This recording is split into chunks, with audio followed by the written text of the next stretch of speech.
Good afternoon, everyone. This is Saleha Khan from Biotechnology Department, and I will be conducting your fourth session of the webinar, Pandemic of the Millennium COVID-19. Today's, uh, today's session topic is treatment strategies which can be used for COVID-19. I hope I am perfectly audible to everyone.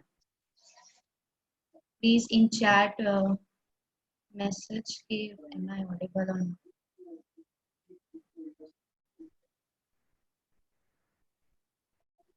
Okay, take it. Okay, so we will start with the treatment strategy. Yesterday, Tanya ma'am, as well as day before that, Rachna ma'am has already explained.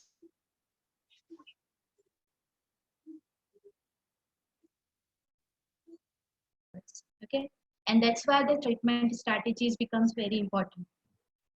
Everyone clear? But right now, what is the scenario across the world is if for COVID-19, as such, we don't have any specific antiviral treatment present or available. What do you mean by specific antiviral treatment? That means the proteins or the enzymes or the structures of the COVID-19, obviously, they have very much resemblance to SARS or H1N1 or some other viruses that can cause acute respiratory syndrome. But COVID still has some unique type of proteins present. But still we don't have those type of drugs or therapies present that can target those individual or specific proteins or the mechanisms which are used by only COVID-19. Okay, so that is one of the sad situation right now, but because of the sudden pandemic situation, we are not so very ready to have that new drugs for specifically for COVID-19. So right now, whatever drugs we are using, those are the drugs that are used actually for some other COVID-19 related type of viruses like H1N1, SARS or MERS. Okay, I hope you all remember the full forms of SARS and MERS. In the first lecture, Suchita ma'am has already explained all those terms. Yeah. So, so what is the strategy exactly? The first strategy is right now, if we don't have specific antiviral treatment, we will directly go to the drugs which are used to treat the similar type of infections. And the long-term strategy is obviously the development of vaccine. But the problem with the development of vaccine is that it will take time. It will like production, the development as well as the clinical trials of vaccines, and to produce that vaccine at that large scale, which can be used by all over the world, will take time. At least 1 year or more than 1 year is required for proper vaccine development. And vaccine production in detail will be explained by Smriti ma'am in the next session tomorrow. Okay. So if we don't have specific antiviral treatment present, vaccine will take time for the development, and we are depending on some other drugs which are not obviously COVID specific drugs. So how we are actually preventing the spread rather than treatment? Now we are focusing mostly on preventing. Preventing means prophylactic type. Prophylactic meaning means prevention of the disease.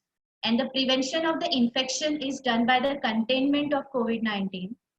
And that containment, as you all know, is obviously suggested all over the world by WHO and different type of governments and medical institutes. We can contain the disease by washing clear, by keeping our hands clean and covering our face, as well as the following social distancing phenomena, where we are obviously right now all over the almost more than 50% of the world is in lockdown state. Okay, so to keep that interaction of two people or to decrease the interaction of two people such that through droplets the virus is not transmitted. So what is the idea of this? Because of this containment and social distancing, what we are thinking is in that few days or months after that lockdown, ideally that number of individuals which are affected because of this virus will decrease. And because of that decrease in affected individual number, it can be easily taken care by the healthcare system, which is now is under tremendous pressure to cope up with that mass population which is getting affected because of COVID.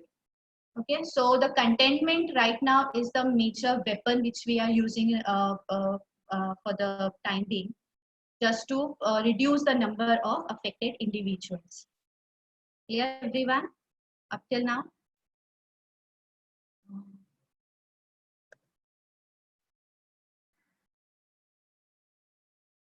Okay, so now I'm going to next slide, and in this particular slide, I'm giving you a summary of all different type of drugs or therapies right now being suggested, investigated, or are in use. Everyone clear? So now the first one is, as you can see here in that blue box. I can't find my highlighter or something. Like, that highlighter is not here. It's okay, you can go on, Salya. Okay. The first is the use of reproposing antiviral drugs or therapies. Now, what do you mean by this term, reproposing antiviral drugs? Antiviral, we all know, which will obviously act against viruses. Reproposing means the drugs which are reproposed. Reproposed means that ideally they are not in use for that particular infection or disorder. Previously, they have been or they are in use for the treatment of some other infection or disorder, or they are in clinical trials for some other infection or disorder, or they are the failed drugs for some other infection or disorder. Are you getting what I have said just now?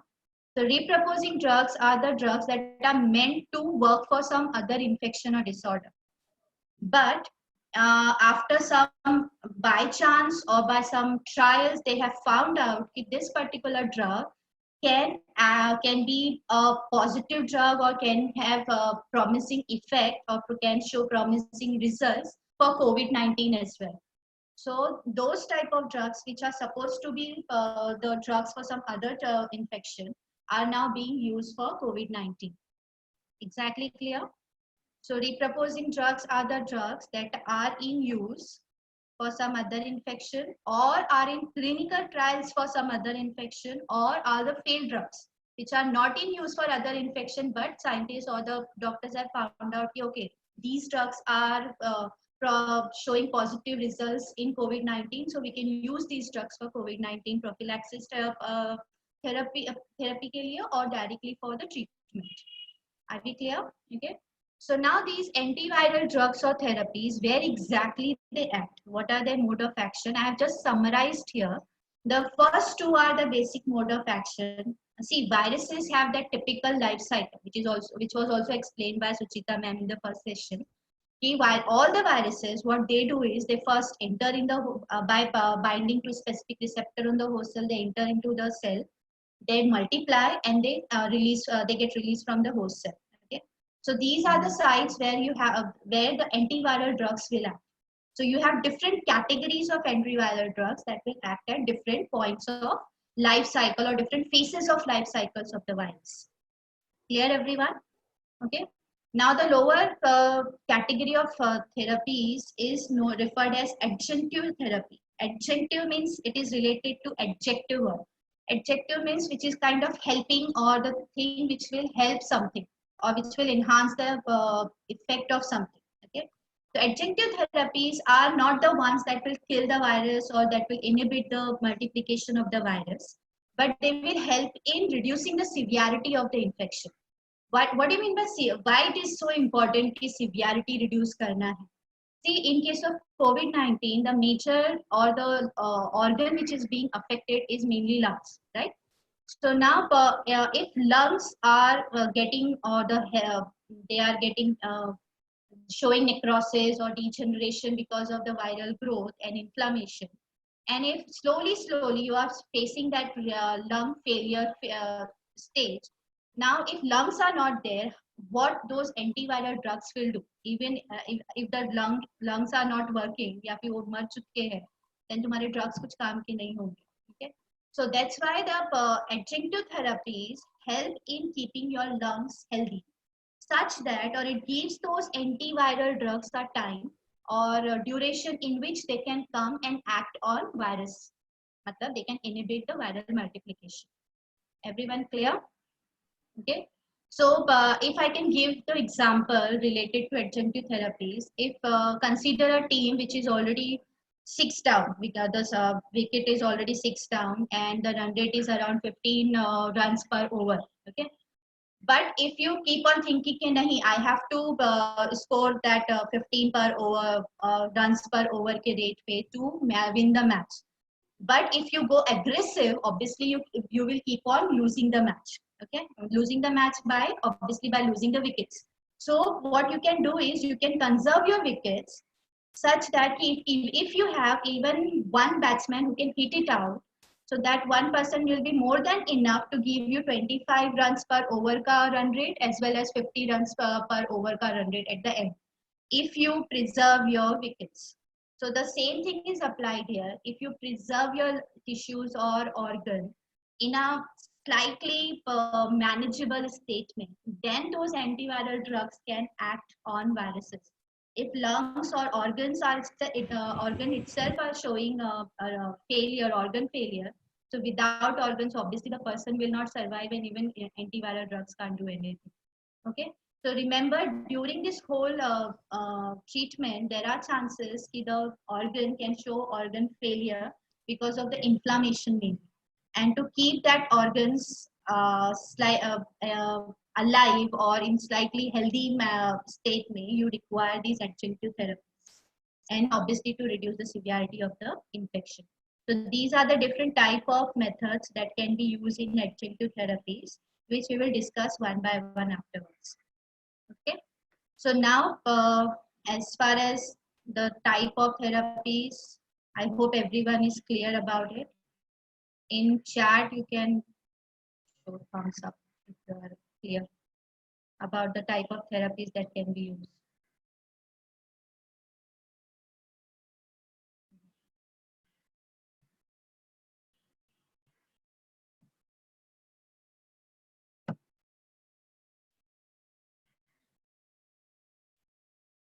Everyone clear?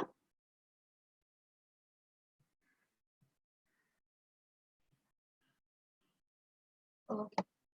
So next on, we will go on to the next part.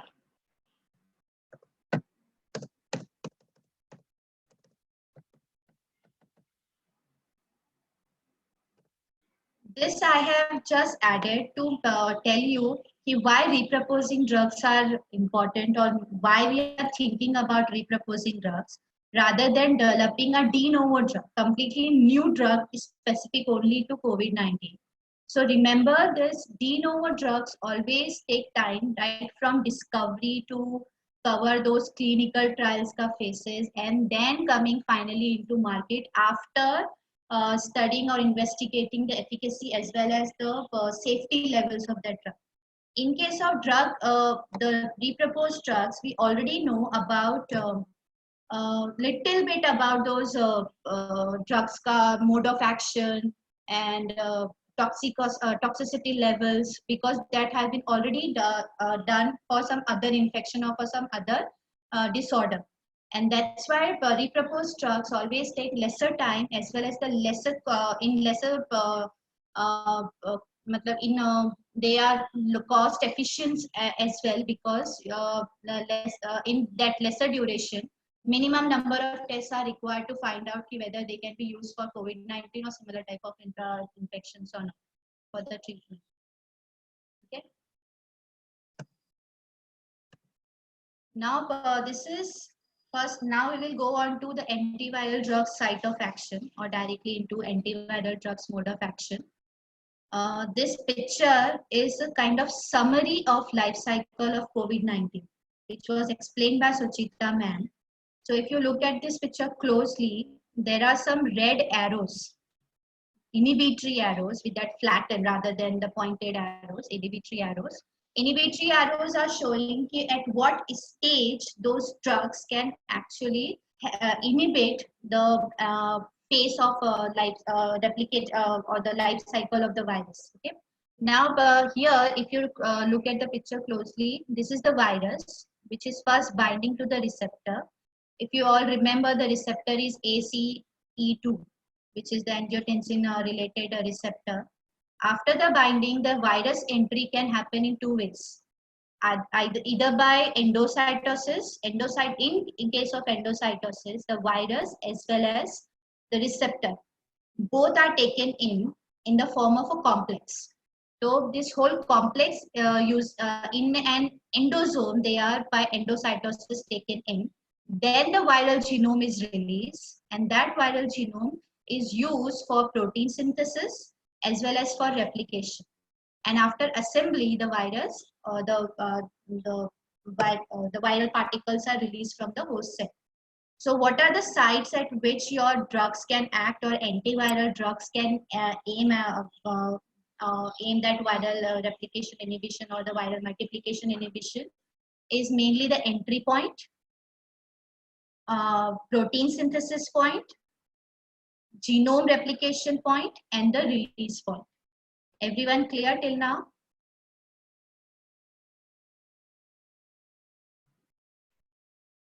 Okay.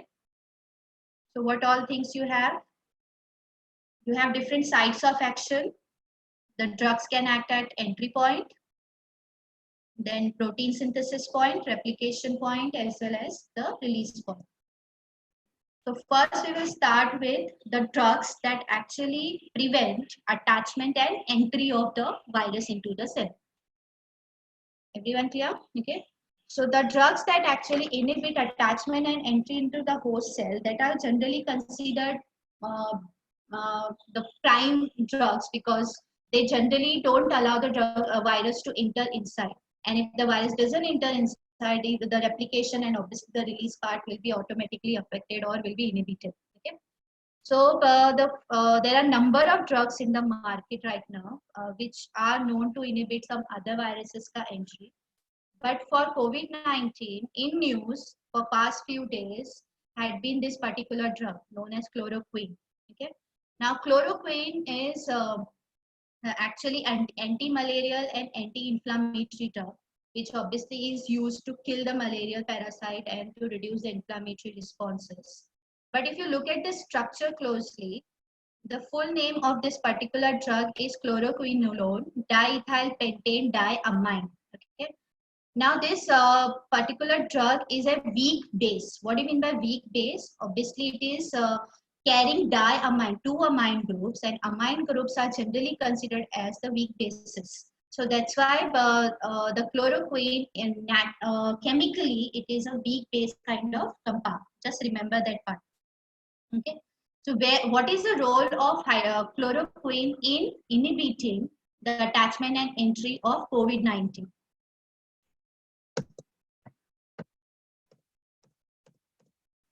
So now COVID-19 can inhibit the entry of virus by two different mode of action. The first mode of action is here with that with that red inhibitory arrow. You can, I hope you all can see here. This is that receptor to which COVID-19 binds, right? So chloroquine is known to prevent or to inhibit glycosylation of AC2O receptor. Okay. Now, what do you mean by glycosylation? If you all remember, glyco term is related with carbohydrate. So in some proteins are glycosylated proteins, means after protein synthesis in rough endoplasmic reticulum or sometimes in Golgi apparatus, the short chain of carbohydrate, which is referred as oligosaccharides, they are added on the protein. Okay. And and that addition of that oligosaccharide to the protein helps in their activity, whatever kind of activity that protein performs. For example, antibodies are also known as the proteins having short oligosaccharide chains. Okay, so they also help in the structure formation, stability, and binding. Okay, so similar way, AC2O receptors, they require glycosylation or the sugar moieties for the proper appearance on the surface of the cell, as well as for the binding. to any kind of ligand they are binding to. Clear this much? So that means if COVID is binding to ACTO receptor, it requires that glycosylated receptor rather than non-glycosylated receptor. So hydroxychloroquine or simple chloroquine helps in uh, uh, receptor not so efficient activity. What do you mean by not so efficient activity? So without glycosylation, because hydroxychloroquine or chloroquine is inhibiting glycosylation, so it will affect the binding of COVID-19 to ACTO receptor. Because obviously without glycosylation, the receptor conformation is not compatible for ligand binding or for virus binding. So without this, obviously the binding will not occur and the virus will not enter in. Now the second point, site of action for chloroquine is inhibiting protease enzymes.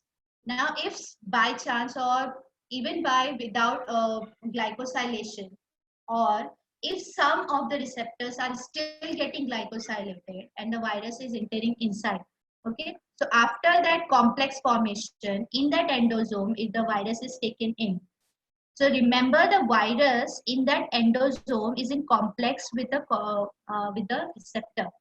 So what you have to do is you have to break that receptor and virus ka complex to release viral genome into the host cell. Clear? And for that, you require special protease enzymes that can break that association between two proteins, that is receptor protein and the spike proteins of the virus. So there is one special enzyme present, protease, in endosomes and lysosomes known as cathepsins. And these cathepsins, they are activated by acidic pH. And if you remember in the last picture, I have told you that chloroquine is a weak base. So being a weak base, instead of decreasing the pH, making the pH acidic, chloroquine makes the pH alkaline, which leads to inactivity of cathepsin. And without cathepsin, this virus cannot be released from endosome. Okay, so the viral genome doesn't enter into the doesn't get released into the cytoplasm, and that will eventually, obviously, inhibit the replication and the further assembly of the virus. Everyone clear about the mode of action of chloroquine? So chloroquine is what it is doing. It is inhibiting the glycosylation of the receptor. Without glycosylation, obviously your receptor will not be in that perfect shape for the binding. Even if the binding occurs and it is taken in by endocytosis, the chloroquine inhibits cathepsin protease enzyme, which obviously by cathepsin enzyme, which helps in separation of receptor and viral proteins and release of genome into the cell. Clear, everyone? I hope. Is there any doubt? In chat, you can mention it.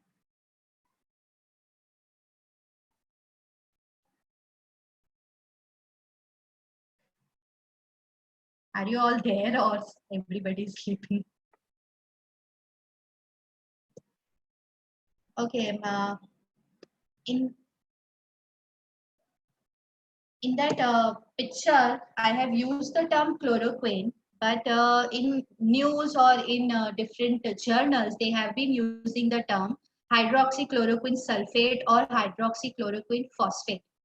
So now, what do you mean by why people are using hydroxychloroquine sulfate and not simple chloroquine or hydroxychloroquine? Why do you need to use that sulfate or phosphate form wala chloroquines? Okay. Remember, hydroxy group and sulfate group and phosphate groups. All these groups are hydrophilic groups. And chloroquine, as such, if you look at the structure, apart from these amine groups, the remaining structure is quite hydrophobic in nature because of the presence of these benzene type of rings. Presence of benzene type of rings. Okay. So addition of hydroxy group, sulfate group or phosphate group makes this compound slightly more hydrophilic in nature. Now this, because of hydrophilic nature, the permeability of this the membrane for this particular compound decreases. Remember that third SEM permeability chapter. The hydrophobic compounds are easier to travel through the plasma membrane. They can easily cross it. Okay, but hydrophilic compounds find it very difficult to cross the plasma membrane. They are impermeable to plasma membrane. Okay, so by making chloroquine more hydrophilic, the different type of barriers which are there, like retinal barriers or blood-brain barriers, those barriers are difficult to cross, and thereby without crossing, obviously these compounds can't reach in that area. So now the question comes ki why don't you want this particular compound to cross retinal barrier or blood brain barrier?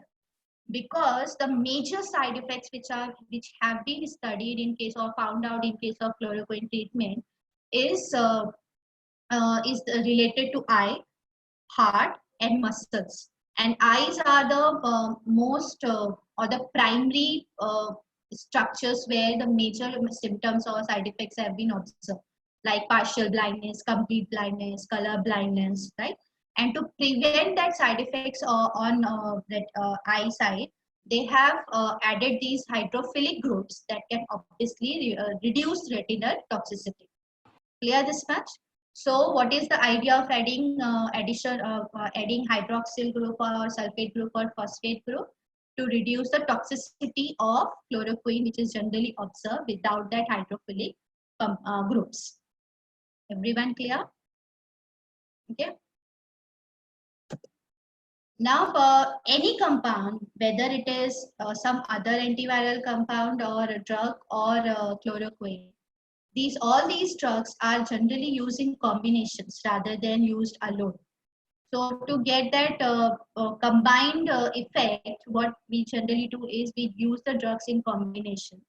Hydroxychloroquine is used along with an antibacterial drug mostly, which is referred as azithromycin. Azithromycin is antibacterial, and now question comes ki why do you require antibacterial drug here? Because in case of COVID-19 infection, the body is already compromised. The immune system is already fighting one infection. So there are chances that the opportunistic organism can cause secondary infection. It can be bacteria, fungi, or some other viruses. Okay, and that's why to prevent that secondary infection, some antibacterial, antifungal drugs are also given. So chloroquine is not given alone. It is generally given along with some antibacterial, antifungal, or even with along with some other antiviral drugs that can act specifically or related to COVID-19. Okay. So they always remember any therapy, whether it is related to COVID-19 or antibacterial, antifungal, they are used in combination and not alone to get the better results or better efficiency or to prevent the secondary infections. So related to the drugs that prevent entry, the first we have seen is chloroquine. Now there are some other drugs as well which can prevent the entry. These two are other very common drugs that are used to treat H1N1 treatment or inflammation of pancreas. Okay, like reproposing drugs that are used for some other infection or disorder, but right now they are being used in COVID-19 or under investigation. So nafamostat is already, it was actually mentioned by Suchita ma'am as well. This particular drug, nafamostat, inhibits the activity of protease enzyme. And this protease enzyme is membrane bound near to ACTO receptor, which and this particular protease allows the entry of virus into the cell by changing the conformation of the receptor. Okay, after binding of the virus on the receptor. So when this binding occurs, the viral binding on ACE2O receptor, then this protease enzymes by proteolytic activity changes the conformation of the protein and allows the entry into the cell. Okay, so this can be inhibited by nafamostat, and it is being under investigation by some Japanese institute. and they are studying whether this can be used. They are still in clinical trials. All these drugs are still in clinical trials. Chloroquine is in market because under emergency they have been released into the market. But these are still under trials, clinical trials, double blind, single blind, or as experimental drug. They are used in on a different number of patients. Okay. The next one is Arbitol. Arbitol is the uh, very small compound which is actually a derivative of indole ring. Indole ring, obviously, which is present in tryptophan type of amino acids. And this particular drug is used to treat H1N1 infection. And they have the idea of, or the mode of action of arbitol is it prevents the fusion of the two membranes, which happens during the entry of the virus into the cell. So if it prevents the fusion of the membrane, so automatically it will prevent the entry of the virus. So in case of H1N1, it obviously prevents the entry. So they are thinking the arbitol or similar type of compounds can be, by changing some moieties or by changing some functional groups, can be used this compound to for the COVID-19 treatment or as prophylactic measures. Okay. So next one is right now we have studied about chloroquine, arbitol, nifamostat. The fourth one is convalescent plasma. What do you mean by convalescent plasma? Convalescent means something which has been recovered. The plasma which is recovered from some person, but not any person. The person who is already infected, who was already infected with COVID-19 and has recovered. Okay. And when that person has recovered, the chances are there in his body, the antibodies will be there, which can bind to mainly to the spike proteins, because those are the outer most prominent antigens present on the viruses, or any other proteins which are, or the antigens which are present on the virus. Okay. So there are chances that the plasma of recovered patient or recovered person who was already infected with the COVID-19 and has recovered will have antibodies against COVID-19. Okay. So the plasma of such people are taken. And how do you recover plasma? Obviously by taking the whole blood, and that blood is centrifuged to separate red blood cells and disease and platelets. So what remains at the top, the yellowish portion, is your plasma. Plasma obviously can still coagulate, but will have antibodies present. And these antibodies containing plasma are injected into the patients who are already infected. So as therapy, they can be used. So when it enters into the patient, infected person, those already made antibodies obviously can bind to the viral antigens, and phagocytic action can remove these viruses from the body. Okay. Along with as therapeutic measure, it can be used as prophylactic measures as well. Prophylactic means the prevention. There is it is like not necessarily the person is already affected or infected with the virus, but to prevent, like vaccine type. Obviously, it is a type of vaccination, but this vaccination is passive vaccination. So in non-affected or not affected individuals as well, these antibodies can prevent the viral entry or the binding to the receptor by binding to spikes and removing them from the system. Okay. Remember, as you from the explanation, you must have understood what we are transferring from the convalescent plasma, only the antibodies. So already made antibodies are transferred into patients or for prophylactic measures. So that means after entering into the receiver or the acceptor, the antibodies are not going and activating T cells or B cells. Okay. So that means it is not an active immunization, it is a passive immunization. I hope you all understand by these terms what do you mean by active immunization and passive immunization. So it doesn't give you memory for that virus or against those antigens of the virus.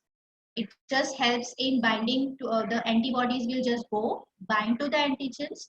By phagocytic method, they will be cleared from the environment rather than leading to activation of T cells and B cells. So it is an adaptive immunotherapy. Why adaptive? Because obviously antibodies are involved. But why passive? Because obviously only pre-formed antibodies are transferred rather than activating T cells and B cells and generating memory. So it is like giving anti-venom or anti that rabies type of vaccines where we directly inject pre-formed antibodies into the person. Everyone clear about convalescent plasma?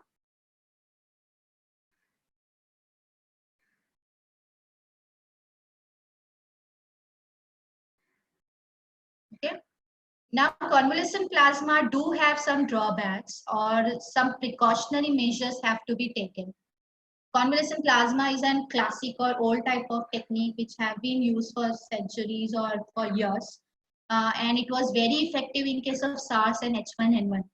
But for all different type of infection, the major question remains when you are transferring the plasma, is that plasma, does it have what are the chances it will not have any active virus present or the virus in dormant state? You have to make sure that the person who has recovered is actually recovered person and doesn't have any dormant type of or not replicative type of viruses present. And if the chances are there that the infection can relapse, then the acceptor himself or herself can get infected because of that or in that contaminant type of convalescent plasma. So that is one of the biggest drawbacks of the convalescent plasma. So that means before doing that transferring, you have to make sure that there is no virus present, active virus present, which is usually done by different type of techniques like RT-PCR, and also they find out whether it has some viruses present or not, and it is completely viral free. Okay. Now, related to convalescent plasma, some people are thinking about generating multi-antibody cocktail, and Regeneron pharmaceutical company is one of the front runners in this field. Multi-antibody cocktail means what? Instead of having only single type of antibody. What do you mean by single type of monoclonal antibodies? The antibodies that can go and bind to only one type of epitope. They are thinking about generating multi-antibody cocktail. So it will have mixture of antibodies, and these mixture of antibodies they bind to different types of epitopes, and all these epitopes can be present on the virus, okay, or it can be the part of the receptor as well. Okay. So what they are thinking, when we add these mixture of antibodies into the person, so these cocktail or the mixture जो बना हुआ है, that some antibody can go and bind to the receptor, some can go and bind to the spike proteins or the antigens which are involved in binding to the receptor. So if these antibodies they go and bind and get and kind of occlude the surface of the receptor or the spike proteins, so the binding between receptor and the spike protein will not happen. So that will automatically prevent the entry of the virus into the host cell. Are you getting? So cocktail antibody, multi-antibody cocktail means what? You have antibodies, but those are not monoclonal antibodies. You will have polyclonal antibodies that can bind to different type of epitopes. Now, what kind of epitopes they can bind? They can bind to different antigens which are present on the virus, which can most of the time it is obviously spike proteins, or they can bind to the receptors. So if these surface of receptors and surfaces of spike proteins are covered by or bound by your antibodies, so obviously the interaction between receptor and the spike proteins will not happen. And without interaction, obviously the virus cannot enter inside. Clear this much? So now these cocktail antibodies, from where do we get these cocktail antibodies? Some of it are obtained from obviously convalescent plasma, which is obtained from the recovered patients. and some are engineered through genetic engineering in mice. So in mice, they changed a little bit of genetic sequence of the antibodies that can actually recognize the antigens of the receptor as well as of the spikes. Okay, but remember, to generate antibodies against our own receptor, you have to play with the genes, because obviously usually our own antibody, they don't attack our own receptor. So by engineering, they are thinking about producing some antibodies that can go and bind to the receptor as well. And not necessarily the antigen binding site. It can be the Fc part of the antibody as well. Yeah. So by having that mixture and by having so many different types of antigen binding site, what you are doing is you are giving more and more option for the binding, more and more chances for the antibody to go and bind to different epitopes. And obviously because of that, the chances of prevention of entry of the virus into the cell will be enhanced, like 10-fold or by 100 folds it will be enhanced, because it is a cocktail. So too many or the the choices of epitopes which can be bound by your antibodies will increase 10-fold or 100 folds. So more and more options, more and more binding, and lesser viral entry into the cell. Okay, so this is one of the biggest thing, or one of the biggest futuristic therapeutic measures which is being proposed by Regeneron, and they are acting on it. And they have already isolated monoclonal antibodies from the patients, and then they have engineered some antibodies from the mice, and they are mixing them in different proportion such that they get efficient results.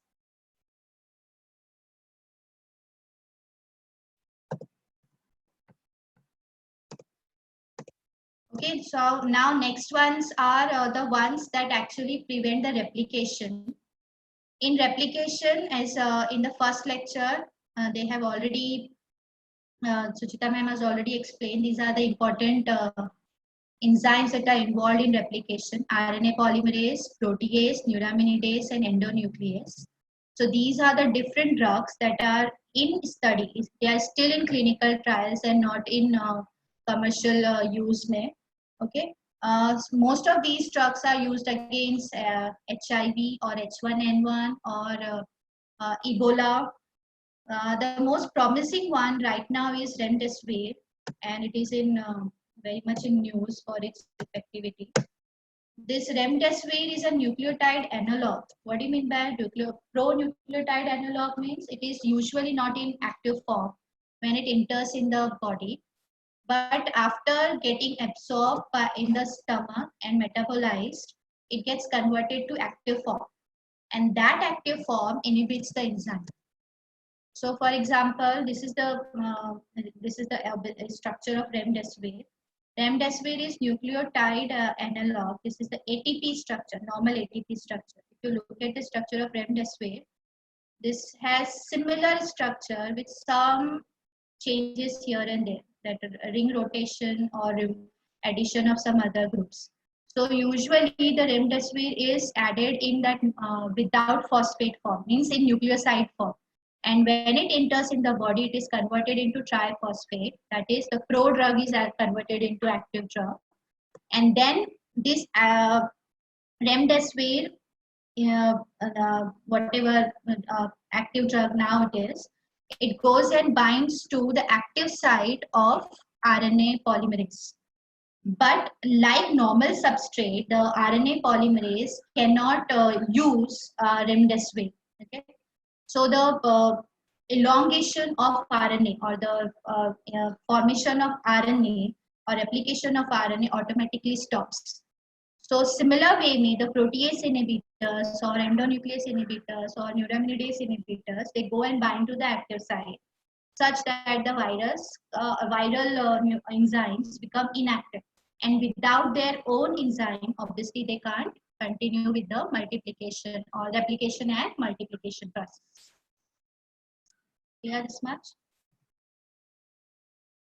Next one is interferons. Interferons are obviously the antiviral proteins which are released by affected host cell, and they go and give the signal to the neighboring ones by simple um, by binding to the receptors which are present on the host cell, and they don't allow the multiplication of the virus, as well as they activate the immune cells. But the problem with interferons is that they overactivate immune cells, and that's why when overactivation of immune cells happen, it leads to inflammation, and inflammation can lead to tissue damage.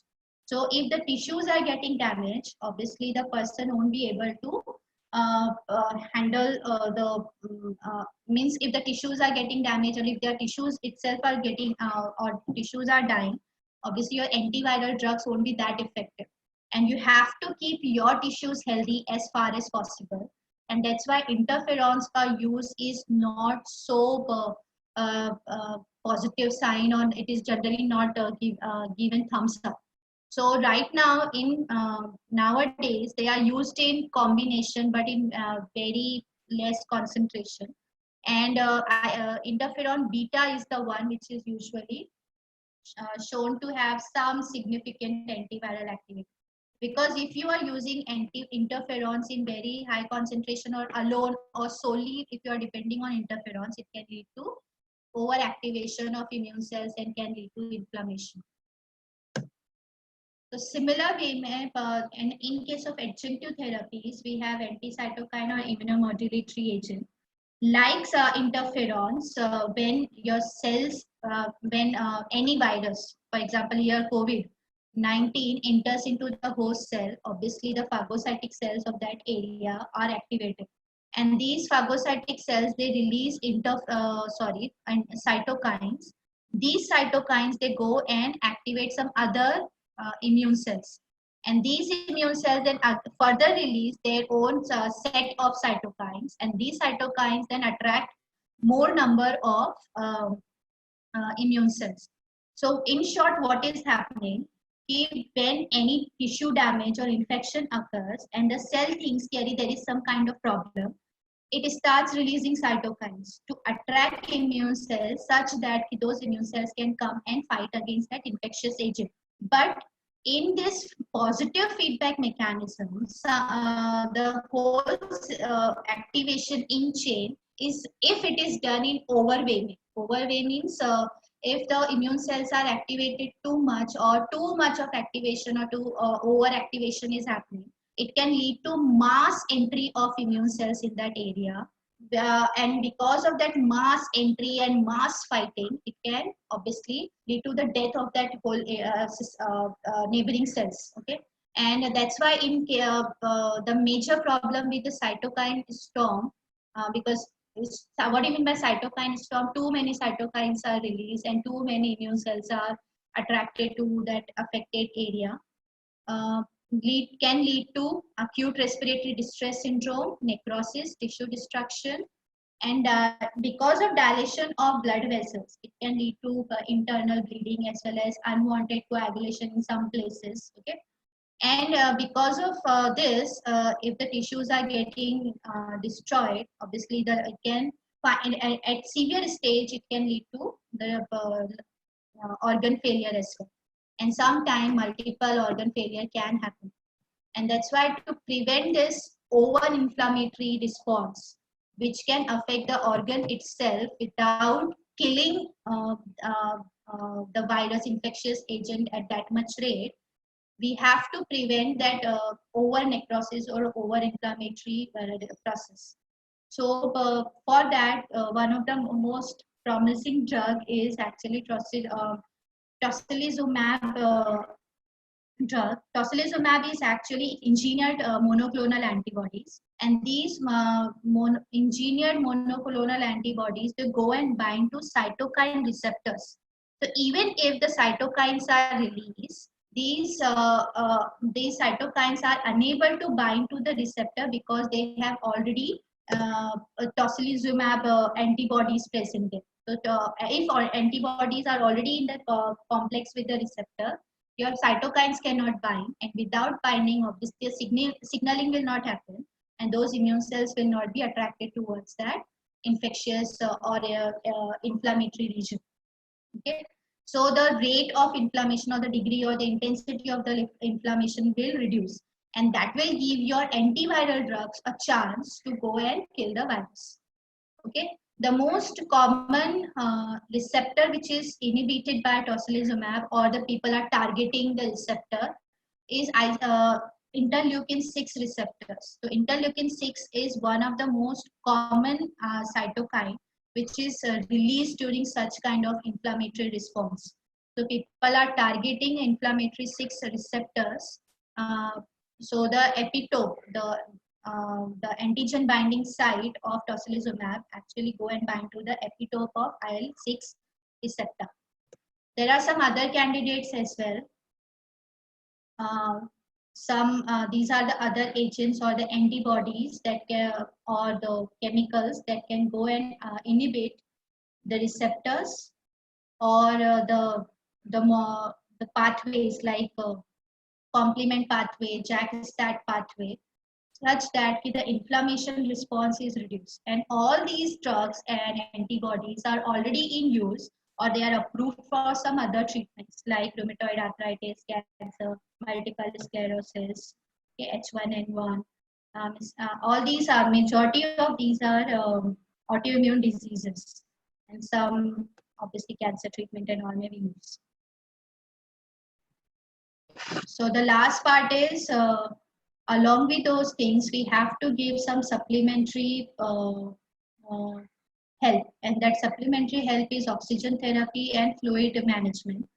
Oxygen therapy means if the lungs are already affected, there are chances that the lungs are unable to have that proper ventilation. What do you mean by ventilation? The passing or oxygenation of the blood, which is supposed to be done by the lungs. So if the lungs are unable to do so, you have to use some other techniques by which you can provide the proper oxygenation to the blood. Okay, so you can use high flow nasal tube type of things which allow in high pressure the entry of oxygen directly into the lungs if the lungs are unable to have that much capacity to take in the oxygen, or you can directly have that oxygenated blood entering into the into heart, into ventricles, and then the pumping of that oxygenated blood occurs. So they completely bypass the lungs here.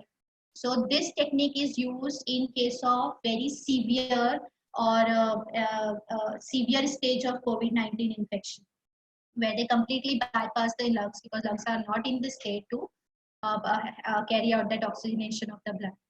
And next thing is fluid management, because in all these cases where antiviral drug therapy is going on and the lungs are not working properly and inflammation is going on, it puts too much pressure on the kidney, and the body fluid levels go haywire. And to manage them, obviously you require proper body fluids, and to manage them they have to be supplemented or given proper saline solutions in a day, okay, to maintain the body fluids. So what is the summary is, right now we are mainly depending on reproposed drugs, but these reproposed drugs are obviously used for some other infections which are being clinically trialed or investigated whether they can be effective for COVID-19 or not. Some of the therapies are aiming for antibodies that can be used for binding to viral antigens and gas, such that the viral can be removed from the system, like convalescent plasma therapy as well, as well as that cocktail therapy, antibody therapy. And the long-term strategy is vaccine. So obviously it will take time, and most probably next year it will come. And remember one more thing, whether you are using reproposed or antibodies or whatever, the state in which that person is, whether the infection is moderate type or severe type of infection, the choice of treatment will differ. Okay, So where you will directly go for what kind of oxygen therapy or what kind of drugs can be used. It will keep on changing depending on at what stage of infection that person is. Clear this much? Yeah. So, so that was it. If you have any doubt, please ask.